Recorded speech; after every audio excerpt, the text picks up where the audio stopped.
नमस्कार दोस्तों। तो आज की इस वीडियो में मैं आपको वो कहानी के बारे में बताना चाहता हूँ, उस इतिहास के बारे में बताना चाहता हूँ जब साहिब श्री गुरु नानक देव महाराज ने अपने गरीब सेवक का जो घर था, कच्चा घर था, वो तोड़वाया था। क्या इसके पीछे का कारण था, जो साखी है वो मैं आपको सुनाऊंगा। वीडियो को स्टार्ट करने से पहले मैं कहना चाहता हूँ कि हमारा जो चैनल है वो सिख इतिहास के ऊपर ही वीडियो बनाता है। आप कोई भी वीडियो जाकर देख सकते हैं, आपको हर एक वीडियो सिख इतिहास पर ही देखने को मिलेगी।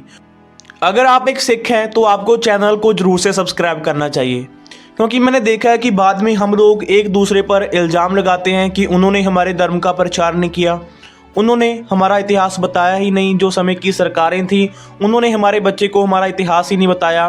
तो आपने क्या किया? अपनी तरफ भी आपको देखना होगा। क्या आपने कुछ ऐसे बंदों को सपोर्ट किया जो कि सिख धर्म का प्रचार कर रहे थे? जैसे कि हमारा चैनल है और भी कई चैनल है, तो आपका फर्ज बन जाता है कि इस चैनल को सब्सक्राइब कर आप सपोर्ट कीजिए।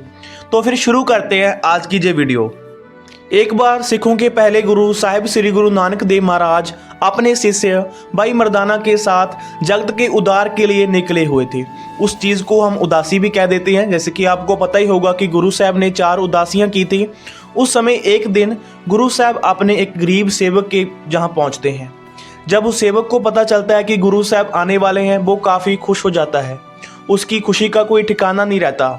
जब गुरु साहब भाई मर्दाना के साथ उसके पास पहुंचते हैं तो वो गुरु साहब का आदर करता है। वो चाहता तो ये था कि वो गुरु साहब का जो स्वागत है वो धूमधाम से करे, पर वो चाहकर भी ऐसा नहीं कर सकता था, क्योंकि वो एक गरीब परिवार से आता था, वो काफ़ी गरीब था।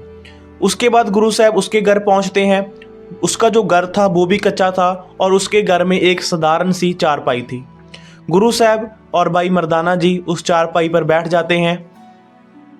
उसके बाद गुरु साहब उस सेवक को बताते हैं कि आज की रात हम आपके पास ही ठहरने वाले हैं और अगली सुबह हम जहाँ से चले जाएंगे, अपनी जो यात्रा है वो फिर से शुरू कर देंगे। ये सुनकर वो सेवक फिर से खुश हो जाता है। उस सेवक के घर में गुरु साहब को लंगर छकाने के लिए कुछ ज़्यादा तो नहीं था, पर उसके पास जो कुछ भी था उसने बड़े आदर और सत्कार के साथ भाई मर्दाना और साहिब श्री गुरु नानक देव महाराज जी को लंगर छकाया। लंगर छकने के बाद साहिब श्री गुरु नानक देव महाराज ने भाई मर्दाना को कहा कि जिन बर्तनों में हमने लंगर छका है आप इनको तोड़ दीजिए। वो जो बर्तन थे वो मिट्टी के बर्तन थे। तो ये सुनकर भाई मर्दाना जी हैरान हो जाते हैं, पर उसके बाद उनके दिमाग में आता है कि ये जो आदेश है वो गुरु साहब का है। गुरु साहब ने अगर ऐसा कहा है तो कुछ सोच समझ कर ही कहा होगा। तो भाई मर्दाना जी गुरु साहब का आदेश मानकर उन बर्तनों को तोड़ देते हैं। उसके बाद वो सेवक कहता है कि मेरे पास जो कुछ भी है वो गुरु साहब का ही दिया हुआ है। और उसके बाद गुरु साहब के आदेश पर भाई मर्दाना जी उस सेवक के घर में जो बाकी सामान था उसको भी तोड़ने लग जाते हैं। अगली सुबह होती है।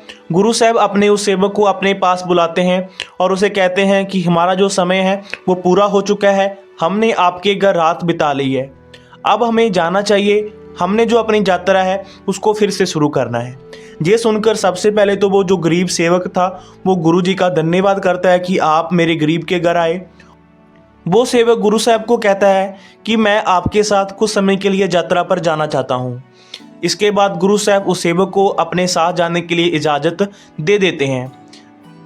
यात्रा पर निकलने से पहले गुरु साहब भाई मर्दाना जी को फिर से उस सेवक का जो कच्चा घर था उसको तोड़ने का आदेश देते हैं। पहले तो भाई मर्दाना जी ने कुछ नहीं कहा था। पहले तो उन्होंने सोचा था कि गुरु साहब ने अगर बर्तन तोड़ने के लिए कहा है तो कुछ सोच समझकर ही कहा होगा, पर इस बार वो चुप नहीं रहे। उन्होंने गुरु साहब जी से पूछा कि गुरु साहब इनके पास तो एक ही कच्चा घर है, अगर हमने ये भी तोड़ दिया तो ये कहाँ पर रहेंगे?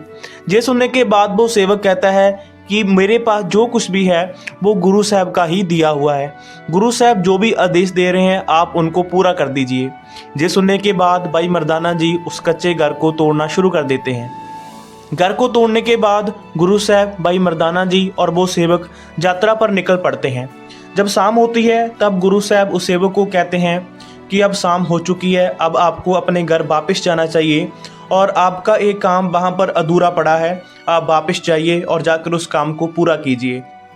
तो वो सेवक वापस आने के लिए गुरु जी से इजाज़त लेता है और उनके पैर छूता है और वापस अपने घर आ जाता है। घर वापस आने के बाद वो देखता है कि वहाँ पर एक 2 फीट की दीवार खड़ी थी। उस सेवक को लगा कि शायद भाई मर्दाना जी इस दीवार को तोड़ना भूल गए और उनको ये भी लगा कि शायद साहिब श्री गुरु नानक देव महाराज ने यही अधूरा काम पूरा करने के लिए मुझे घर वापस भेजा है। और उसके बाद वो सेवक उस दीवार को तोड़ना शुरू कर देता है। उस समय वो देखता है कि जो दीवार की नीचे वाली जो ज़मीन थी वो काफ़ी कमज़ोर थी। दीवार को तोड़ने के बाद वो उस ज़मीन को साफ़ करता है और नीचे से सोने की खदान निकलती है। सोना देखकर वो सेवक काफ़ी खुश हो जाता है। तो ये थी वो साखी जब साहिब श्री गुरु नानक देव महाराज ने अपने एक गरीब सेवक का घर तोड़वाया था। घर तोड़ने के बाद एक दीवार बच गई थी। उस दीवार को उस सेवक ने खुद तोड़ा और उसके नीचे से सोना निकला। इस साखी से हमें क्या शिक्षा मिलती है? इस साखी से हमें काफ़ी बड़ी शिक्षा मिलती है। अगर हमारे साथ कुछ बुरा हो रहा है तो उसके पीछे हमारा ही अच्छा छिपा होता है। आज के समय में हम क्या देख रहे हैं?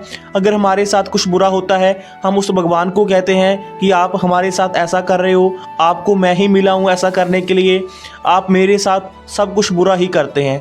पर अगर आपके साथ कुछ बुरा हो रहा है, उस समय आपको धैर्य रखना चाहिए। अगर उस गुरु ने आपको बनाया है, अगर उस भगवान ने आपको बनाया है, तो आपके लिए कुछ अच्छा ही सोचा होगा। इस वीडियो को देखने के बाद आपको भी लगा होगा कि हमारे साथ जो कुछ भी होता है वो अच्छे के लिए ही होता है। मैं भी कुछ थोड़ा सा डीमोटिवेट चल रहा था, पर इस वीडियो को बनाने के बाद मैं भी थोड़ा सा मोटिवेट हो गया हूँ। अब मुझे लगा है कि जो भी मेरे साथ हो रहा है वो अच्छे के लिए ही हो रहा है। जो कुछ मेरे साथ चल रहा है इसके बाद कुछ अच्छा ही होने वाला है। आज की इस वीडियो में मैं आपको एक चीज़ बताने वाला हूँ। वैसे तो मैं आपसे उम्र में काफ़ी छोटा हूँ, पर ज़िंदगी के तजर्बे से मैंने एक चीज़ सीखी है कि एवरीथिंग इज़ अ टेम्परेरी। हर एक चीज़ टेम्परेरी होती है। अगर आपके ऊपर कोई आज बुरा वक्त आया हुआ है तो वो बीत जाएगा। आपको क्या करना चाहिए? आपको बस पूरी लगन के साथ अपने उस गुरु पर भरोसा रखकर अपनी कोशिशें जारी रखनी चाहिए। इस लाइन में एक चीज़ और छिपी हुई है, एवरीथिंग इज़ अ टेम्परेरी। मतलब कि जब आपके पास सफलता आती है तब आपको पता होना चाहिए कि वो सफलता भी टेम्परेरी है। एक दिन आपको सब कुछ छोड़कर जाना पड़ेगा इस संसार से। तो जब आपके पास सफलता आती है तो उस समय ध्यान रखिए कि आपके पैर ज़मीन पर ही रहें। आपको अहंकार नहीं करना चाहिए। अगर आपको ये वीडियो अच्छी लगी है तो आपने सबसे पहला काम क्या करना है? आपने सबसे पहले चैनल को सब्सक्राइब करना है, क्योंकि आगे चलकर भी हम ऐसे ही जो वीडियो ऐसे कि इतिहास के ऊपर वो बनाने वाले हैं। जब भी हम वीडियो बनाएंगे, अगर आपने चैनल को सब्सक्राइब कर लिया तो आप सबसे पहले देख पाएंगे। तो चैनल को कर लेना सब्सक्राइब, और अगर वीडियो अच्छी लगी है वीडियो को लाइक भी कर देना। और तीसरा काम आपने क्या करना है? तीसरा काम आपने करना है शेयर वाला बटन दबाकर इस वीडियो को अपने दोस्तों, मित्रों, रिश्तेदारों के पास पहुंचा देना है, ताकि वो भी इस इतिहास के बारे में जान सके, वो भी सिखों के इतिहास के बारे में जान सके।